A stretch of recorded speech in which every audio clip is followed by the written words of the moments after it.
Salut à tous, bienvenue. Eliaou Zenou, ici présent, un visage connu, vous l'avez vu défiler à ce micro plusieurs fois. Évidemment, c'était le directeur, il a été directeur et responsable des hubs de l'emploi, puisqu'il y en a un à Tel Aviv, un à Jérusalem. Il est aujourd'hui responsable du business et développement d'une boîte de high-tech, Bridge Digital. Voilà, il fait des CRM, enfin en tout cas, il gère des CRM, entre autres. Et nous avons décidé de revenir vers lui pour connaître son parcours d'Alia. Voilà, l'Alia Story. Il a eu plein de fonctions, plein de responsabilités. C'était le moment d'en parler. C'est parti.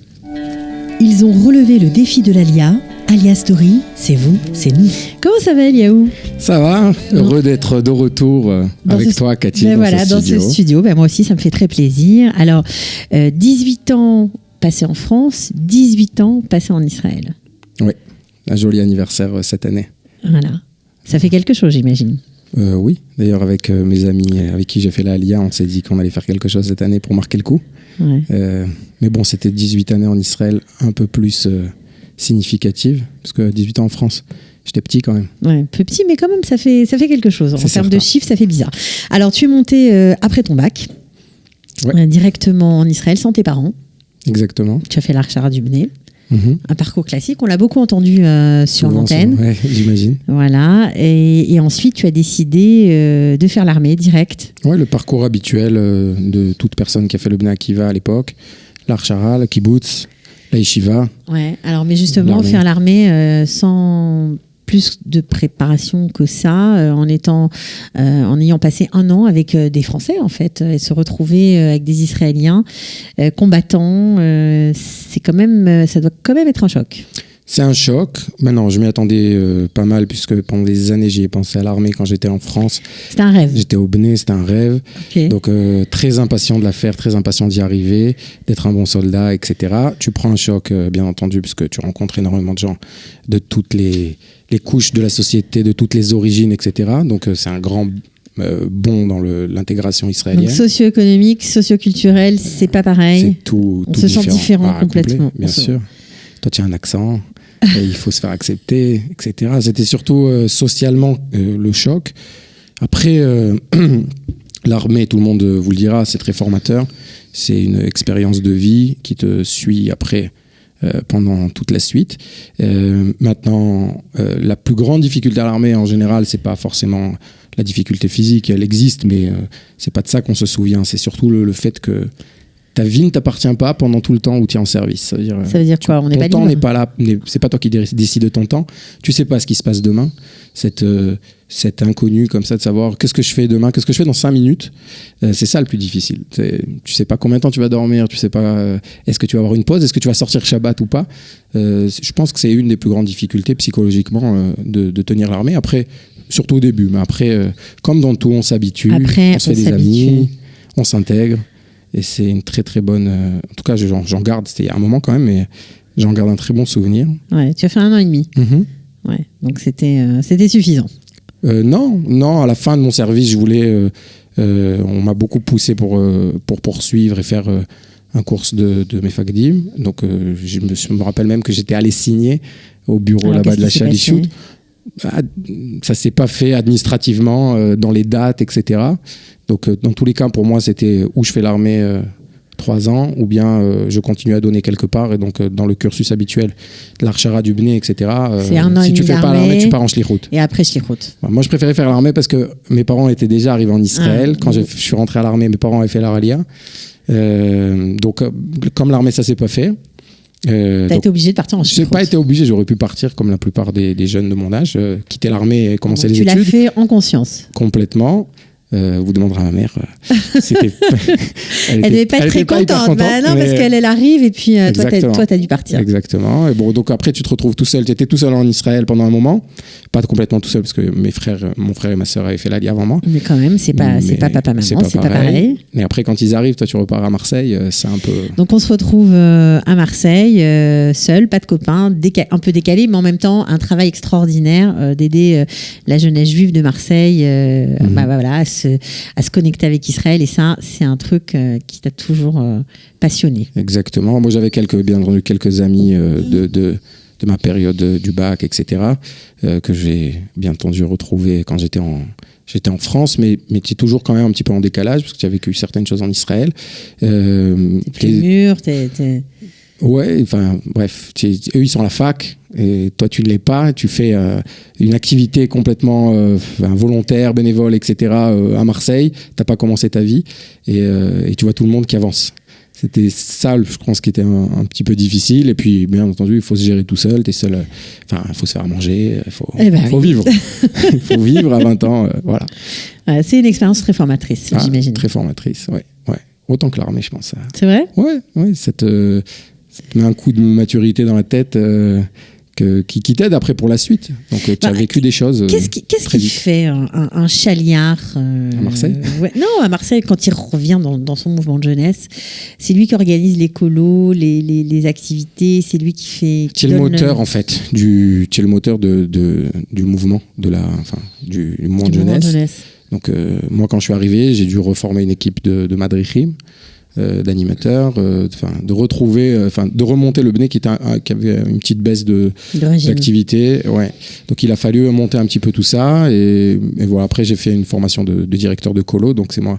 Pendant plusieurs années, j'ai dirigé les colos du Bnei Akiva. Je revenais même quand j'étais en Israël, je revenais en France quelques semaines pour diriger les colos du Bnei. C'était une expérience exceptionnelle. Ouais. Ça aussi, tu as 20 ans, 21 ans. Tu as 120 enfants devant toi, et il faut gérer les madrichim, etc. Les parents, ce qui n'est pas facile non plus, mais ce sont des expériences exceptionnelles, quoi, que tu as très jeune. Enfin, j'imagine, c'est assez jeune quand même, 20, 21 ans, et voilà, qui te forment pour la vie. Forme pour la vie. Bon, alors, ton but, c'était quoi ? De rester dans l'éducation, ou tu ne savais pas vraiment encore ?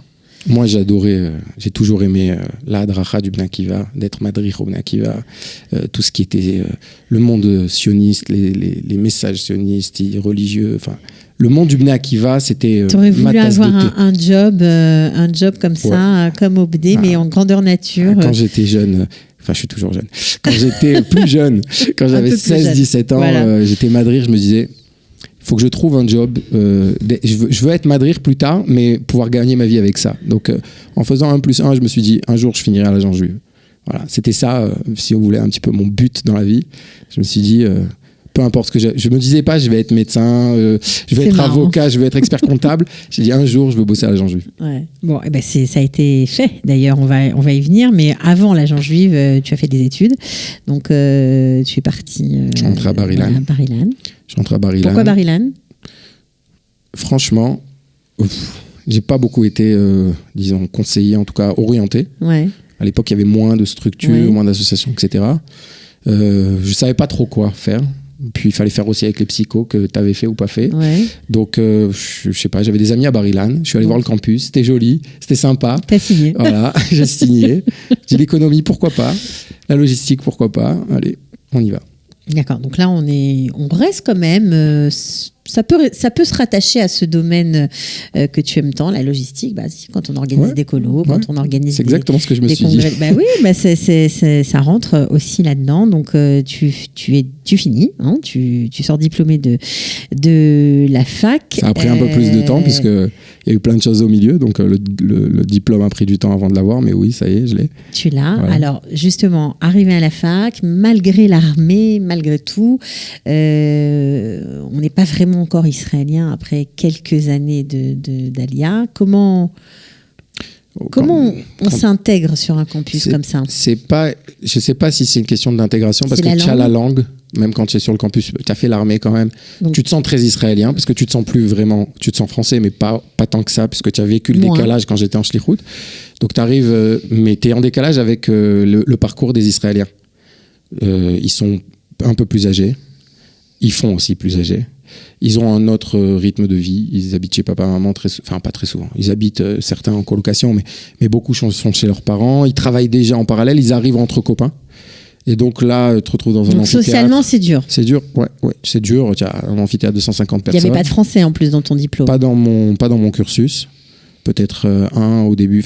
Mais bref, je pense pas qu'il y avait vraiment de français avec moi du début à la fin, en tout cas. Pas dans mes années.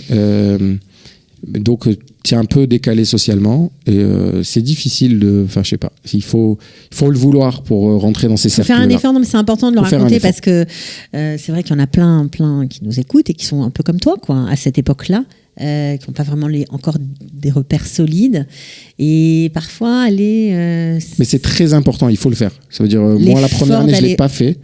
J'avais des amis dans le campus qui étudient d'autres choses, mais moi, dans mon cursus, il n'y avait pas vraiment de français. Et tu n'as pas fait l'effort d'aller voir les autres? Non, pas la première année. Ça t'a coûté? Ça m'a coûté. En termes de quoi? D'études, de progression? D'abord, de Argacha, quoi. Tu te sens pas très bien. Ouais, tu te sens pas très bien.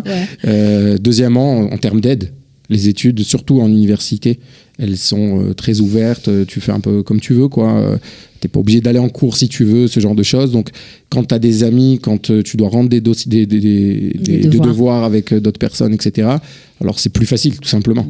Là, d'un coup, tu dois te rédiger en hébreu, tout seul, parce que tu t'es retrouvé tout seul, parce que t'as pas fait copain-copain avec tout le monde, et chacun s'est mis en couple, etc. Donc la première année était dure. À partir de la deuxième année, tu as compris que c'était pas la bonne méthode et qu'il fallait aller vers les autres. Il faut s'ouvrir, il faut demander, il faut passer le côté un petit peu poli, gentil dans ton coin et de pas faire le premier pas. Il faut casser les barrières. Mais c'est pas facile. C'est pas facile. Ils sont sympas après. Non, les Israéliens sont très sympas. Au contraire, moi j'ai pas. Mais tu as une appréhension sociale quoi. Avant de te lancer, tu te dis, je sais pas. Ils sont déjà copains et quelque chose comme ça. C'est compliqué de rentrer dans un cercle qui est déjà fait. Donc, et finalement, ça marche quand même. Alors, finalement, oui, si tu fais le pas, etc., il n'y a pas de problème. Tu te fais des amis, ça m'a beaucoup aidé pour la suite, quoi.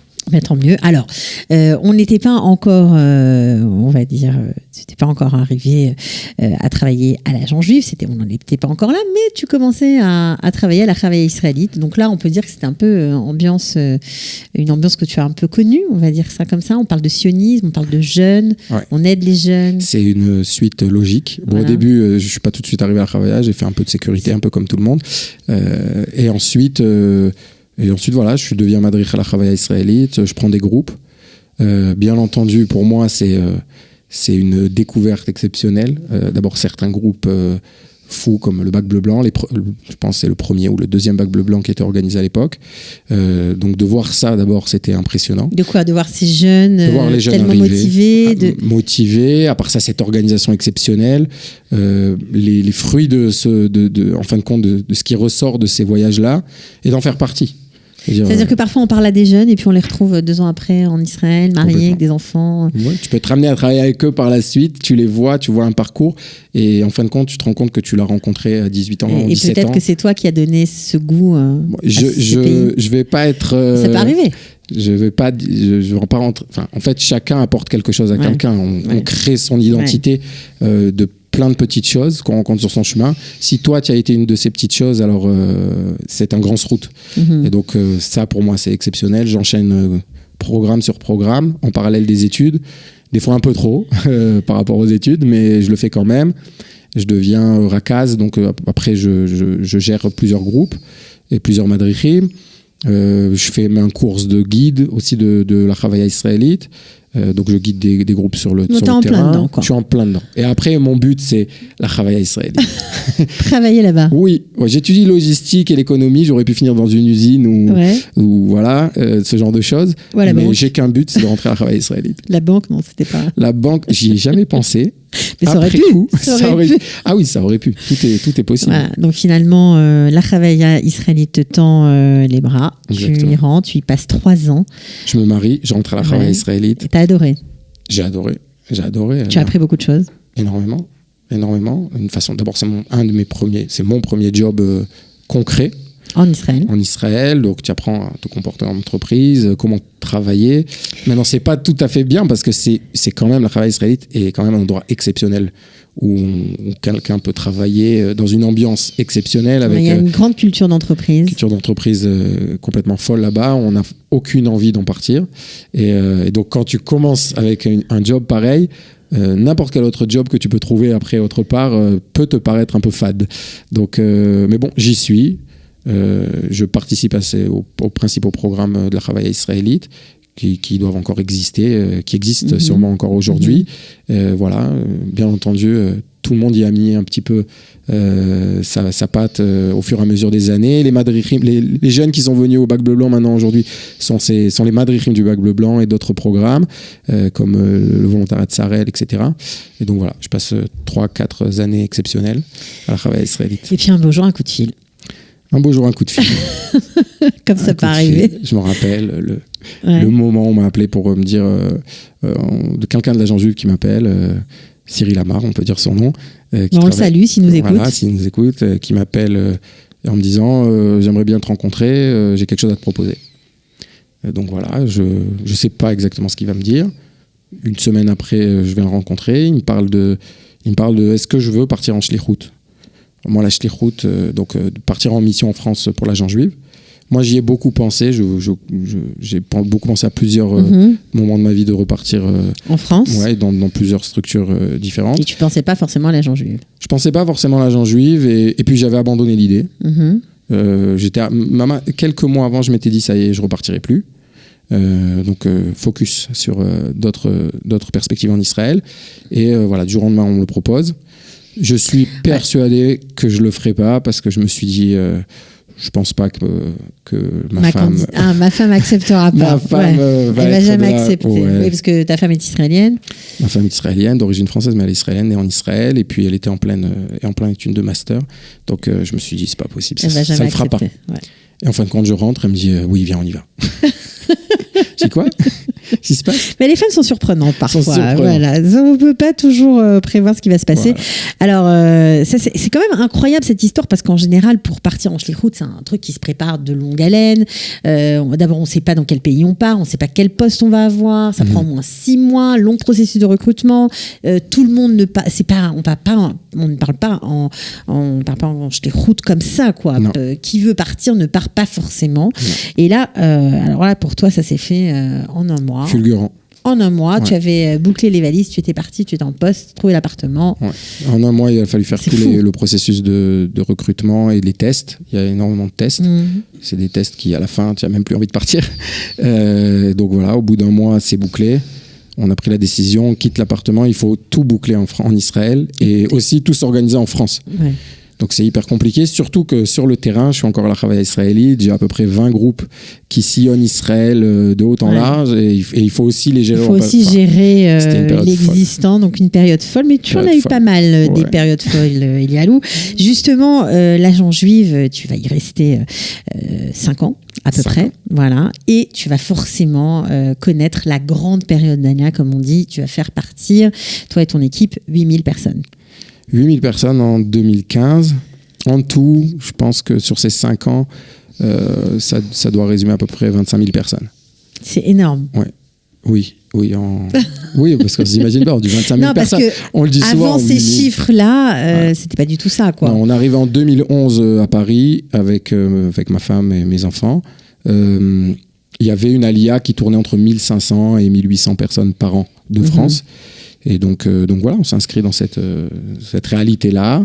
Et donc, voilà, ma femme était responsable s'occupait de familles, des familles, toi de la d'éducation. Jeunesse, des programmes de la jeunesse. Exactement. Je suis parti uniquement pour m'occuper de la Alia des Juifs, des jeunes et des programmes Massa et des programmes qui sont destinés aux jeunes qui arrivent en Israël. C'était la priorité pour l'agence juive. Donc, c'était un poste clé et très intéressant. De conseiller et d'intéresser les jeunes à des programmes ou à de l'Alia, à l'Alia en Israël. Donc voilà, on rentre, on apprend. Alors, ce qui doit être fascinant, c'est d'avoir vécu l'histoire en tant qu'acteur, parce que franchement, ça va faire partie, en tout cas ces dates-là, ce nombre de personnes qui sont montées, on espère qu'il y en aura encore d'autres, et peut-être encore plus, mais pour l'instant, c'est une année qui a fait date, parce que c'est l'année où le pic d'Alia de France a été le plus important. Comment tu l'as vécu de l'intérieur ? D'abord, tu as l'impression d'être dans une opération militaire, quoi. Tu arrives, tu es là, tu as énormément de choses sur les épaules. Puis les gens sont stressés, ils veulent partir. Les gens sont stressés. Au début, quand on est arrivé, tout se passait plus ou moins normalement. Il y avait une sorte la routine de l'agence juive habituelle. J'ai eu beaucoup de chance parce que l'échange, en tout cas, On avait une façon de, quand je suis arrivé, il y avait beaucoup de changements au niveau de l'organisation, au niveau des priorités, etc. On pouvait dire, contrairement à plein de choses qui se disent, il n'y avait plus de langue de bois. On pouvait dire ce qu'on voulait, d'accord. Tu peux, et tu as beaucoup de, tu as les mains libres dans beaucoup de domaines. Donc au début c'était très bien, très appréciable. Tout s'est emballé après, bien entendu, après Toulouse en 2012. Kéréen, ma femme, était à Toulouse à ce moment-là, juste pendant les attentats.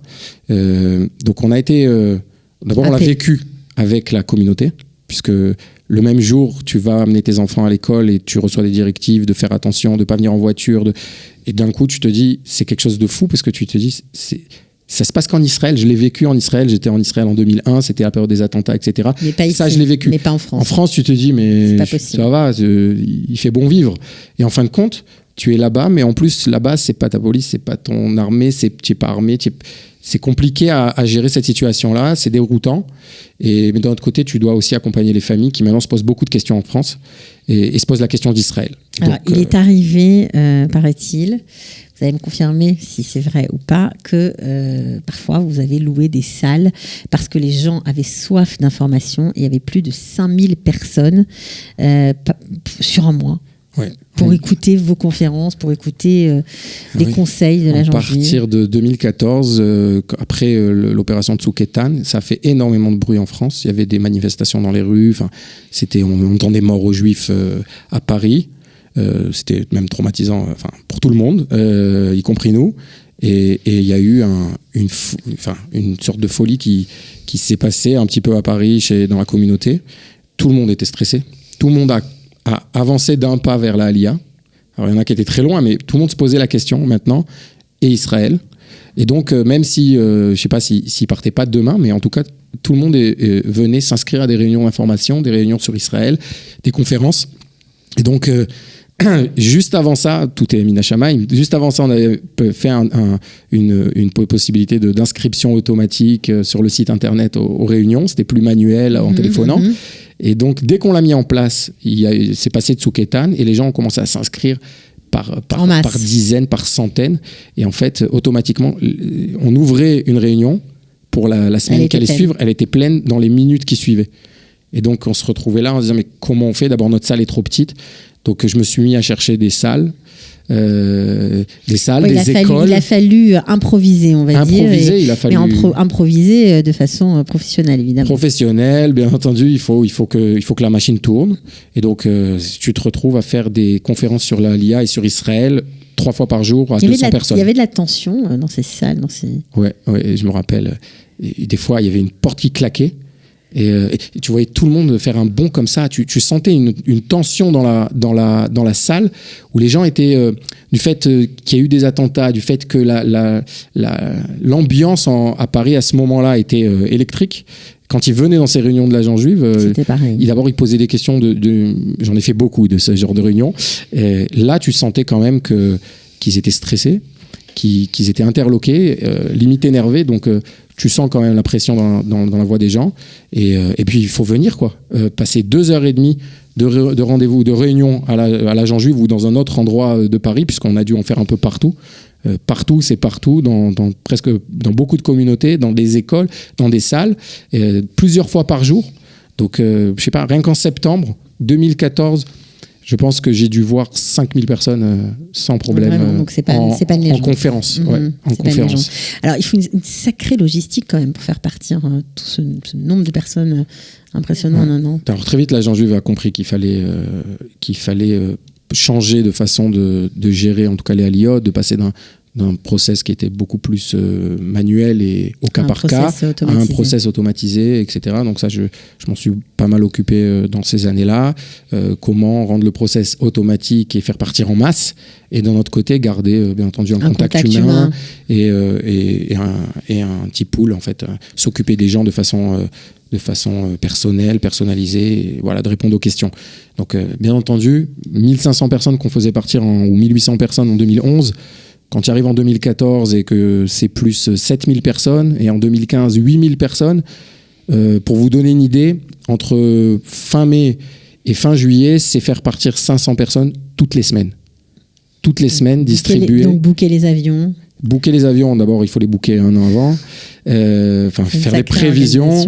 Et puis tu distribues 500 visas sur des passeports toutes les semaines. Ouais, donc je sais pas, imaginez-vous un mariage, un gros mariage à l'israélienne où tout le monde part. Ouais, tout le monde part. C'est fou. C'est fou. Des fois tu t'en rends pas compte et à un moment tu t'arrêtes et tu te dis mais c'est énorme le nombre de personnes qui sont en train de partir. C'est pas une communauté c'est pas les États-Unis. C'est 10 fois moins que les États-Unis. D'un autre côté, on faisait partir à l'époque 3 fois plus que les États-Unis. C'est vraiment des années folles, hyper importantes. Et voilà, en tout cas pour moi, ça a été vraiment, j'imagine, vécu avec beaucoup de joie, beaucoup de stress aussi. Joie, je sais pas. Non, joie, il y a eu des grosses joies, bien entendu. Bien entendu, il y a des moments d'euphorie, c'est certain, des événements exceptionnels, beaucoup de pression, beaucoup de stress, beaucoup en tout cas, de satisfaction. Ça, c'est certain. En tout cas, j'ai toujours ressenti le mérite que j'avais eu de me retrouver à ce moment-là. C'est-à-dire, quand je suis parti, c'était pas ça la situation. Je me suis retrouvé à un moment donné où ça s'est passé. Ouais, et ça, c'est génial. Voilà. Alors, 5 ans, c'est long quand même en Schlieffroute-Agent juive. Ouais, surtout quand tu étais parti pour 2 ans. C'est ça.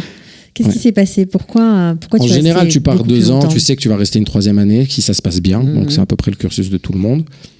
Quand on m'avait posé la question avant de partir, je dis non, mais moi, ça sera 3 ans et jamais plus. Tout ce qu'on dit en général. Et après, pour la 4e année, c'était tu peux pas partir à ce moment-là, c'est la folie. Tu quittes pas le navire maintenant. Donc pour moi, ça s'est fait assez rapidement. J'ai dit bon, d'accord, ok, c'est clair, quoi. Ça veut dire il se passe quelque chose de fou, on peut pas partir au milieu. Et pour la dernière année, la 5e, alors vraiment, j'ai dit non au début. Ça veut dire comment ça peut venir à l'esprit. C'est quelque chose d'assez, c'est très rare. Oui, puis ça demande en plus l'accord du président de l'agence juive et du directeur général de l'agence juive. Et c'est quelque chose de un peu fou. Et donc après, comme il a fallu assurer aussi la transition avec une nouvelle équipe. En tout cas, un remplaçant, etc. Vous avez connu 2 directeurs différents. Il y avait, je crois, Ariel Kandel au départ. Et ensuite, c'était Ariel Benaïm. Daniel Benaïm. Oui, Daniel Benaïm, pardon. Et entre les deux, je les ai attendus et je m'en suis occupé un petit peu tout seul. Pendant quelques mois, vous avez fait l'intérim. Voilà. Donc voilà, c'était... Qu'est-ce que vous avez pensé des Juifs de France ? Qu'est-ce que j'ai pensé des Juifs de France ? Comment vous les avez appréhendés ? On dit toujours que c'est une population un peu spéciale. Je les connais, je suis un Juif de France. Oui, bien sûr. Commençons par là. À cette époque-là, je plaignais pas mal de familles. C'est facile de partir quand on est jeune. C'est plus facile. C'est pas facile, mais c'est plus facile. Donc, moi, j'ai eu cette chance-là. Après, j'ai vu mes parents partir aussi à un âge plus avancé avec une famille, avec des situations. Et moi-même, à cette époque-là, je leur ai demandé, mais comment tu pars ? Comment tu fais ? Tu es sûr ? Parce que se pose beaucoup d'interrogations et beaucoup de divadaout, comment on dit ça, d'inconnus sur le parcours. C'est une grosse responsabilité pour un chef de famille de partir et de se reconstruire. Donc après, ça demande beaucoup d'émouna, beaucoup d'envie, beaucoup de motivation. Maintenant, quand tu vois énormément de gens partir comme ça, ou en tout cas vouloir partir, c'est un dilemme qui est très difficile. Et c'est des décisions qui sont très dures à prendre. Et il faut jamais... en tout cas, quand on est en shlichut, il ne faut pas venir dans un état d'esprit de venir et de juger et de dire « Ah, tu aurais dû faire ça, tu devrais faire ça ». On ne peut pas, on n'est pas à leur place. On ne peut que les aider, les conseiller. Par contre, il faut être exceptionnellement objectif. C'est-à-dire, on n'est pas là dans les chiffres, on n'est pas là à pousser à l'ALIA à outrance, on n'a pas un quota à respecter. Ça, c'est important de le dire. Ça, c'est aussi, en tout cas dans mes années, c'est certain que ça n'existait pas. Donc on n'avait pas de langue de bois, on disait la réalité. Ça m'est déjà arrivé, et certains se reconnaîtront dans les paroles que je vais dire maintenant, ça m'est déjà arrivé de dire à quelqu'un, t'es pas prêt pour l'ALIA, tu peux sortir du bureau, il n'y a pas de problème. Et que la personne me regarde et me dise, mais attends, tu es chaliard de l'agent juif. Je dis oui, tu conditionnes ton ALIA, tu n'es pas décidé, tu n'as pas assez de motivation. Quand tu vas arriver là-bas, tu vas galérer. Donc réfléchis à 2 fois. Je suis pas là pour que tu te plantes. On part pas comme ça. Bon, tout le monde n'a pas le même discours que vous, je suis pas sûre. Si ? Je sais pas. Bon, en tout cas j'espère. C'était le tien, quoi. Voilà. Alors tout ça c'est bien, voilà, mais il faut rentrer un jour. Il faut rentrer. Il faut revenir à la maison. Donc, au bout de 5 ans, on revient avec femme, naturellement, enfant. On rentre à la maison. Voilà, on rentre à la maison. On rentre même avec un 3e enfant qui est né là-bas, le pauvre. La famille s'est agrandie. Ouais, mais j'imagine que c'est pas simple, malgré tout, de recommencer sa vie en Israël. C'est pas simple. D'un autre côté, moi, dès le premier jour, je me suis quand même renseigné vers d'autres shlichim, même Daniel et Ariel et d'autres shlichim qui ont fait le parcours avant moi, pour savoir comment ça s'est passé pour eux et quels conseils ils ont à me donner. Donc, dès le premier jour arrivé en shlichut, je me suis toujours dit 2 choses. 1, tout ce qui se passe en France, c'est temporaire. Quand tu es shaliach à ce poste-là, alors tu peux vite avoir une grosse tête et te dire waouh, parce qu'au niveau de la communauté, tu parles avec l'ambassadeur, le consul, avec toutes sortes de pères, avec le consistoire, etc. On te reconnaît dans la rue et à la fin de l'office de la synagogue, il y a 10 personnes qui viennent te poser des questions sur l'Aliyah, la fiscalité et l'éducation en Israël. Donc ça, il faut avoir conscience que c'est temporaire, ce n'est pas la réalité. Un jour, il va falloir se réveiller et rentrer. Donc, j'ai toujours pris ça comme quelque chose de pas fixe et pas concret. Mm-hmm. Donc, je savais que j'allais rentrer. Et tous les jours, je me disais, bientôt on rentre. Mm-hmm. Tous les ans, je m'attendais à rentrer en Israël. Donc ça m'a beaucoup aidé pour le retour. Et d'un autre côté, tu peux te préparer tant que tu veux. Le retour, il est difficile. Il est difficile pourquoi? Plus tu restes en France d'abord et plus c'est difficile de te réhabituer à une vie israélienne. D'accord. Ouais, tu dois te réhabituer à un autre rythme. Ouais, tout le monde parle du rythme. Oui. Du rythme à l'israélienne. Du rythme fou. C'est endiablé. Bah oui. On le vit. C'est un rythme où tu te sens vivant. Ça, c'est clair. Non, c'est d'abord. Ça s'arrête jamais. Voilà. Il y a énormément. Enfin, ce qui est beaucoup plus facile, c'est d'arriver qu'il fasse beau, tu rentres à la maison, etc. Donc, bien entendu, tu n'es pas en déprime quand tu rentres. Mais tu dois quand même être habitué à la vie israélienne, tu dois être habitué à certaines choses. Ne plus avoir de dimanche. On l'avait pas beaucoup le dimanche en France, mais quand même, c'est vrai que le côté où tout le monde s'arrête le dimanche de travailler, les enfants ne vont pas à l'école, tu as un temps pour souffler, etc. C'est vrai que c'est difficile. Mais bon, on sera habitué à tout. Et puis, il faut reprendre des repères. Tu connais plus comment exactement ça marche, les choses ont changé, les choses sont améliorées. En 5 ans, c'est un les monde. Les routes se sont construites, d'un coup tu vois des immeubles, ça va vite en Israël en plus, c'est pas... Mais bon, les enfants se sont très bien adaptés. Oui, les enfants sont adaptés tout de suite. On continue à leur parler en hébreu en France. Donc très vite, ils ont fait le switch et ils sont rentrés dans la vie israélienne, même au niveau social, etc. Ça s'est bien fait pour eux dans les écoles. Mm-hmm. À part ça, on a été très bien accueillis. J'avais l'impression d'être accueilli comme un Olé Khadash, le directeur de l'école qui nous dit « Ok, vous êtes de retour, aidez-moi à vous aider. Dites-moi ce que vous avez besoin. » Des heures pour les enfants en plus de soutien, etc. Et franchement, on a eu un très bon accueil. Bon, à part ça, on connaît beaucoup de monde en Israël et on a de la famille. C'était sympa d'être rentré, bien sûr. Bon, alors, après cette partie de vie consacrée à aider les autres et à faire monter des gens en Israël, eh bien, quand tu reviens ici, tu prends la direction des hubs de l'emploi créés par Qualita. D'ailleurs, c'est toi qui trouves ces locaux où nous sommes. C'est toi qui mets tout le process en place, l'équipe, etc., etc. C'était un chouette challenge. Oui. J'imagine que oui. Oui, d'abord, c'était un beau challenge. C'était une belle idée, parce qu'au début, il n'y avait qu'une idée. Une idée je me souviens de Yoni Shedboun, qui a mis en place les principales directives du projet. Bien entendu, une idée de Mark Eisenberg, qui voulait voir ce projet se réaliser. Et donc, voilà, au 1er novembre 2016, je fais partie de l'équipe du hub de l'emploi. Je fais partie d'une équipe de Qualita et je dois monter le hub de l'emploi. Donc, il faut faire tout, commencer tout à zéro. Encore tourner vers les nouveaux immigrants, mais là, pour le coup, pour les aider à trouver du boulot. Oui, donc ça prend tout son sens. Je me suis beaucoup occupé d'Aliyah, maintenant je m'occupe d'intégration, dans un sujet qui est très très sensible dans l'Aliyah en général, qui est l'emploi pour les Olim de France. Donc voilà, je trouve ça tout à fait naturel de relever le challenge. C'est une belle idée, il y a des moyens qui sont mis en place. Et bon, voilà. Donc, il faut monter ça de zéro, trouver des locaux, suivre les travaux, trouver l'équipe, mettre en place un système informatique, avoir des activités, mettre en place des partenariats. Des partenariats avec les mairies, avec les différentes associations. C'est toujours un travail d'équipe, donc, et pas que de l'équipe de Qualita. Il y a beaucoup d'acteurs qui sont aussi en dehors et qui viennent participer à ce joli projet. Et donc, voilà, d'abord par le hub de Jérusalem et 2 ans après, de monter aussi le hub de Tel Aviv. J'ai pas eu l'occasion de le faire fonctionner. Mais non, parce que tu es parti avant. Alors justement, maintenant que tu es là et que on peut un peu te cuisiner, pourquoi tu es parti si c'était tellement... c'était un beau projet que tu as aimé beaucoup. C'est dur de prendre une décision comme ça. Oui, c'est dur, bien entendu, puisque tu quittes un domaine qui t'est très familier, que tu aimes beaucoup, où tu te sens à l'aise et où toute ta carrière a été dans le cadre de l'IA, de l'éducation, etc., de l'intégration, à peu près 15 ans dans ce domaine-là. Donc non, tout simplement, c'était la question qui commençait à me tarauder, de me dire est-ce que tu veux voir autre chose ? Est-ce que tu restes dans le domaine de l'ALIA ou est-ce que tu changes ? Le domaine de l'ALIA, on pourra toujours y revenir un jour ou l'autre, mais en tout cas, au bout d'un moment, je fais jeune, mais je ne suis pas si jeune que ça.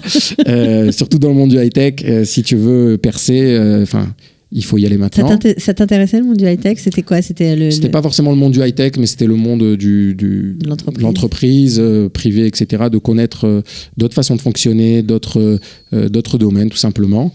Je me disais d'autres types de management, exactement, d'autres types de clients, tout est différent. C'est sûr, c'est clair. C'est facile, tout est différent. Donc voilà, j'avais cette curiosité-là. J'imagine que le rythme aussi est différent. Le rythme est différent, tout est différent.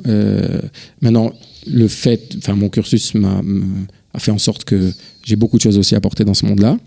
Et j'ai beaucoup de choses aussi à apprendre. Donc voilà, ce challenge-là m'a tout de suite... séduit. Il y a une décision difficile à prendre, mais ça se rejoint toujours avec Israël où tout est possible. C'est-à-dire, tu as 35 ans, tu as décidé de changer de voie et de faire un 180, c'est possible. Tu peux demain changer complètement, te reformer et prendre une autre direction et peut-être dans quelques années revenir ou partir autre part. Ce sont des choses qu'on voit tous les jours. Mais voilà, j'ai décidé de sortir de ta zone de confort. De ma zone de confort, exactement, et de me lancer un nouveau challenge. Et donc voilà, donc maintenant je suis dans le high-tech. Je m'occupe du business développement de Baybridge Digital, qui est une boîte qui s'occupe de CRM, sur une technologie qui s'appelle Salesforce, et c'est quelque chose de très intéressant, où j'apprends tous les jours, et voilà. Je suis très heureux, en tout cas aujourd'hui, du parcours que j'ai pu avoir, parcours que je suis en train d'avoir maintenant. Et Bezrat Hashem, on ne sait pas où demain Dieu mettra mes pas vers quelle direction, et voilà. Alors, puisqu'on est au sein du studio Qualita, chez Qualita, qu'est-ce que tu gardes de cette période où tu as dirigé ces hubs ? D'abord, beaucoup de satisfaction. D'abord, de participer à un projet comme ça. Encore une fois, c'est jamais un projet, même quand on parlait d'Alia tout à l'heure, c'est jamais... que Eliaou ou Keren Zenou qui avons fait partir tout ça. C'est bien entendu des travails d'équipe. Donc, ce côté-là où tu peux faire beaucoup de choses, bien entendu, si tu es entouré des gens qui sont aussi dans le même état d'esprit. Donc, c'était le cas aussi à l'Agence Juive, c'était le cas aussi à Qualita. J'avais une équipe qui est encore en place, exceptionnelle. Donc, d'abord, ce travail d'équipe qui a permis de faire énormément de choses en très peu de temps, être opérationnel tout de suite, et la satisfaction de voir que tu te lèves le matin et ce que tu vas faire va pouvoir influer sur la vie des gens, l'améliorer. Autant quand j'étais à l'Agence Juive, ça a aidé à faire partir les gens et ça a pu les conseiller, les aider à prendre une décision, répondre à des questions, etc. La même chose, une fois qu'ils sont ici, c'est encore plus compliqué puisqu'il faut qu'ils restent. Donc tu as une autre deuxième responsabilité, tout n'est pas sur tes épaules, bien entendu, mais tu fais partie de la chaîne qui permet de donner un peu plus de réconfort aux gens, de leur donner des solutions. Voilà. De l'espoir, en trouvant du travail, on a de l'espoir. Et bien entendu, de l'espoir. Le tout, c'est de comprendre la responsabilité que tu as entre les mains et que si tu viens pas au bureau le matin, ça a aussi des conséquences. Donc non, c'est important. C'est important de comprendre, les gens se rendent pas compte que même dans le côté associatif, etc., ce que tu fais a beaucoup d'influence sur la vie des gens. Et les gens ont mettent en toi beaucoup d'espoir en disant comment tu vas pouvoir m'aider, j'ai un problème, résous-moi ça. Donc des fois tu n'as pas toutes les solutions, c'est assez frustrant, mais dans la globalité, ce qu'on a pu faire en tout cas au Web de l'emploi et ce qui continue de faire aujourd'hui exceptionnellement bien, c'est un projet magnifique et j'étais hyper fier d'en faire partie. Bon, on va finir sur ces jolies paroles. Merci beaucoup Eliaou. Voilà, pour ceux qui ne connaissaient pas l'envers du décor, maintenant c'est fait. À très bientôt. Merci Cathy. Ciao. Ils ont relevé le défi de l'ALIA. ALIA Story, c'est vous, c'est nous.